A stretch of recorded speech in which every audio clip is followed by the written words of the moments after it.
تہجد کے وقت جب سجدے میں سر رکھ کے کہو گے سبحان ربی العالی، تو پھر اندر سے ایسی روشنی پھوٹے گی، اندر بوٹی مشک مچایا اتے جاں پھلاں تے آئی ہو، پھر کیفیات نصیب ہوں گی، پھر من میں چراغا ہوگا، آؤ اپنے آپ کو مالک کی چوکھٹ پہ لے جاؤ، اس کی دہلیز پہ لے جاؤ۔ تو کہا ہر جان یہ دیکھے اس نے آنے والے کل کے لیے آگے کیا بھیجا ہے۔ پھر کہا واتقوا اللہ، اور اللہ سے ڈر جاؤ، پھر دوبارہ وہی تلقین کی۔ پھر ارشاد فرما ان اللہ خبیر بما تعملون، جو تم کرتے ہو تمہارا رب اس سے باخبر ہے، تم اس کی نگاہوں سے پوشیدہ نہیں ہو۔ آج کہیں لکھا ہوتا نا خبردار کیمرے کی آنکھ دیکھ رہی ہے، تو لوگ سیدھے ہو کے بیٹھ جاتے ہیں، کیمرے کی آنکھ دیکھ رہی ہے۔ کیمرے کی تو لائٹ بھی بند ہو سکتی ہے، اس کا سسٹم خراب بھی ہو سکتا ہے، لیکن جو رب کے کیمرے لگے ہیں وہ سسٹم کبھی خراب نہیں ہوتا۔ کیمرے کی ایک رینج ہے، اس سے آگے نہیں دیکھ پاتا، لیکن مالک کی شان کے ارا زبیبا نملۃ السودا، کالی رات کے اندھیرے میں، کالے پہاڑوں کے سلسلے میں، گہری غار کے اندر چیونٹیوں کے عمیق سوراخ میں جب چیونٹی چلتی ہے تو اس کے ننھے مہین قدموں سے سینہ سنگ کے اوپر جو وہمی اور گمانی لکیر بنتی ہے، تمہارا رب اس کو یوں دیکھتا ہے جس طرح دیوار چین کو دیکھتا ہے۔ اس کی نظروں سے کیا ہماری خلوتیں پوشیدہ ہیں، ہمارے اعمال پوشیدہ ہیں؟ کیا اس کی نظروں سے ہمارے خیال پوشیدہ ہیں؟ دروازہ مقفل کر کے اگر ہم گناہ کریں گے تو کیا مالک سے پوشیدہ ہوں گے؟ لوگوں سے تو پوشیدہ ہیں لیکن مالک سے پوشیدہ نہیں ہے۔ یہ عقیدہ جم جائے تو بند کوٹری میں بھی جرم نہیں ہو سکتا۔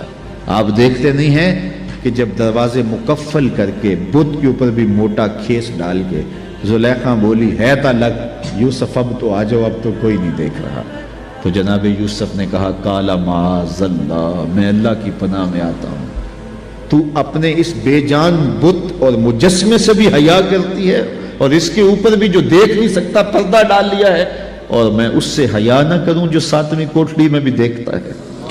پھر اتنی روشنیاں برستی ہیں کہ گناہ کا تصور بھی محال ہوتا ہے، اور یوسف بھاگتے ہیں تو اللہ دروازے کو شادہ کرتا چلا جاتا ہے۔ تو آؤ تو اس چوکھٹ پہ، تو وہ تو بند کمروں کے ماحول دیکھتا ہے، اس سے تو کوئی چیز پوشیدہ نہیں ہے۔ یہ یقین اتر جائے، روح میں جم جائے، تو پھر زندگی سنور جاتی ہے۔ اور میں آپ کو ایک اور بات عرض کرنا چاہتا ہوں کہ بطور سنی آپ تو یہ بھی عقیدہ رکھتے ہیں کہ رسول کریم کی نگاہوں سے کچھ پوشیدہ نہیں ہے، تو کیا یہ عقیدہ 3 گھنٹے کے مناظرے کے لیے رکھا ہوا ہے کہ عمل پہ بھی اس کا کوئی اثر ہے؟ اگر عمل پہ کوئی اثر ہے تو پھر بند خلوت کدے میں بھی جرم کرتے شرم آئے کہ رسول اللہ کی نگاہوں سے تو کچھ پوشیدہ نہیں ہے۔ پھر ہماری خلوتیں جو ہے وہ پاک ہو جائیں، ہماری جلوتیں پاک ہو جائیں، ہم رسول اللہ کی نگاہوں سے بھی پوشیدہ نہیں رہ سکتے۔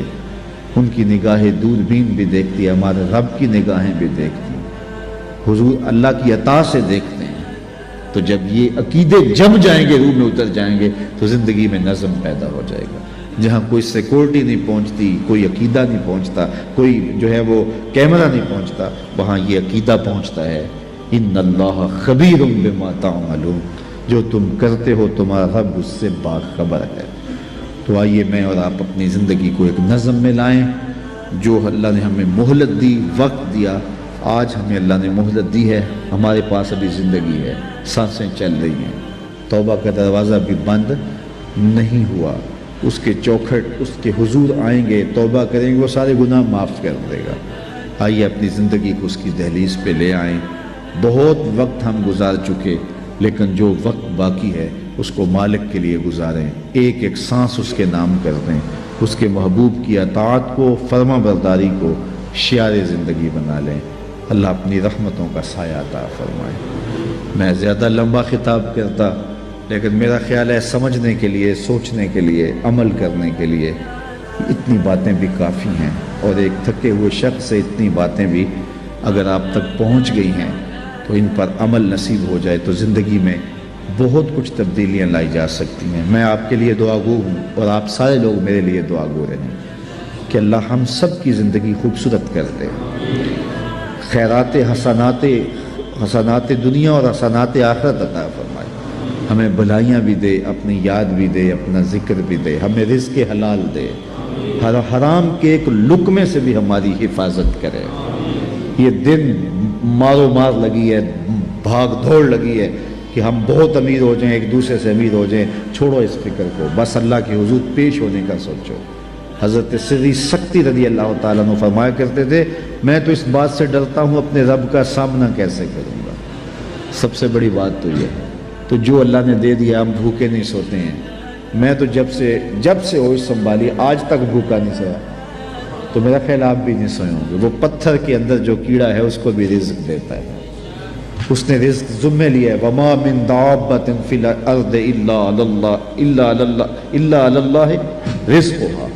زمین پر چلنے رینگنے والی کوئی چیز نہیں جس کا رزق اللہ کے ذمہ کرم پہ نہ ہو۔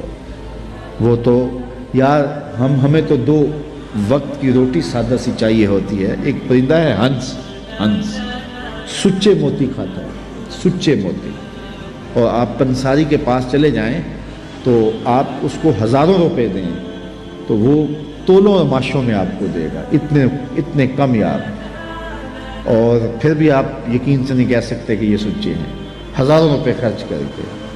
تو ہمیں دوائیوں میں استعمال کرنے کے لیے وہ اگر چاہیے تو پھر تولوں ماشوں میں ملتے ہیں، اور دنیا کے اوپر ہزاروں لاکھوں ہنس پائے جاتے ہیں، اور روزانہ پیٹ بھر کے ان کو موتی چاہیے ہوتے ہیں۔ رب روزی عطا فرماتا ہے، اس کے لیے کوئی مشکل نہیں ہے۔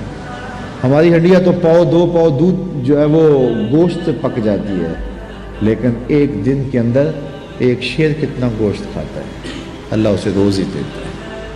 تو وہ ہماری ضروریات پورا کرنے والا، اپنی ضروریات اس کے ذمے، اور اس کے جو حکم ہے وہ اپنے ذمے لے لو۔ من کان للہ کان اللہ لہ، جو اللہ کا ہو جائے اللہ اس کا ہو جاتا ہے۔ وَيَرْزُقُهُ مِنْ حَيْثُ لَا يَحْتَسِبُ، اور پھر اللہ وہاں سے دیتا ہے جہاں سے اسے گمان بھی نہیں ہوتا۔ ہم خواہ کی ٹینشن پالی ہوئی ہے، سویر سے لے کر شام تک ہمارے لیے صرف اتنا کام ہے کہ ہم مزدوری کریں، محنت کریں، دفتر جائیں، بس اتنا کام ہے۔ باقی کہاں سے آئے گا، کیسے ہوگا، یہ ٹینشن لینے کی ضرورت نہیں ہے۔ دفتر جا رہے ہو، کاروبار پہ جا رہے ہو، درود پڑھتے ہوئے جاؤ، بس بات ختم۔ واپس آؤ تو درود پڑھتے ہوئے آؤ، جو کام کرنا ہے وہ کرو، بس اللہ تمہارے رزق کا جو ذمہ لیا ہے، حدیث میں آتا ہے رزق بندے کو ایسے تلاش کرتا ہے جیسے موت تلاش کرتی ہے۔ اس لیے کوئی ٹینشن نہیں ہے، کوئی پریشانی نہیں ہے۔ اصل پریشانی ہے آخرت نہ بگڑ جائے، اس کا پھر دوسرا موقع نہیں ہے۔ 3 سوال ہوں گے قبر میں، 3 سوال ہوں گے، وہ پہلے سے بتا دیے یہ ہوں گے، من ربک ما دینک ما کنت تقول فی ھذا الرجل، تینوں پہلے پیپر پہلے ہی آؤٹ ہو گیا نا، پہلے بتا دیا، تیاری کر لو۔ ہم پیپر دیتے ہیں لیکن اگر فیل ہو جاتے ہیں پھر سپلی دوبارہ دے دیتے ہیں، پھر دوبارہ 3 موقع تو ہوتے ہیں، لیکن یہ پیپر ایسا ہے کہ پہلے ہی آؤٹ کر دیا لیکن موقع دوسرا نہیں ملنا، وہ ایک ہی ہے موقع، اگر فیل ہو گئے تو فیل، کامیاب ہو گئے تو کامیاب۔ اس لیے اتنی سہولت دی، پیپر بتا دیے، پیپر کیا آئے گا، اس کا جواب کیا ہوگا، سب کچھ بتا دیا، اور پھر کہا اب اس کی تیاری کر لو، اگر کوئی نکمہ اب بھی فیل ہو جاتا ہے پھر کوئی دوسرا چانس نہیں ہے، کوئی سپلی نہیں ہوگی، بس پھر جو فیل جو کامیاب۔ جب اتنا حساس معاملہ ہے تو پھر ہم کیوں اپنی زندگی کو مرتب نہیں کرتے، کیوں منظم نہیں کرتے؟ اللہ تعالیٰ جل شانہ آپ سب پر اپنی رحمتوں کے سائے نازل فرمائے، اور اللہ مجھے بھی آپ کو بھی اپنی کرم نوازیوں کے حصار میں رکھے، دنیا آخرت کی بلائیاں ہم سب کا مقصود